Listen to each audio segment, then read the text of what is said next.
Eng halol kasblarning biri ustachilik bilan shug'ullanishlik, ziroat qilishlik. Bana keyingisini moshiya deydi arab tilida, chorvachilik bilan shug'ullanishlik. Mana shular kasb hunarlarning eng halollaridan. Farzandiga taom olib kelib berayotgan vaqtda hijolat bo'lmasdan beradigan kasblardan.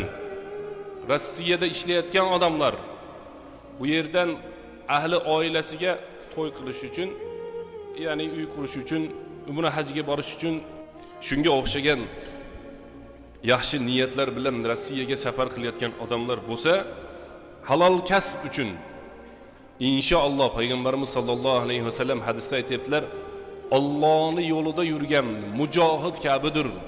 Farzandini, ahli oilasini, o'zini halol kasb bilan boqishlikka niyat qilgan inson Alloh subhanahu va taoloning yo'lida yurgan mujohid, fi sabilillahda yurgan mo'min musulmon bilan bir xildir degan payg'ambarimiz sollallohu alayhi vasallamning hadisi.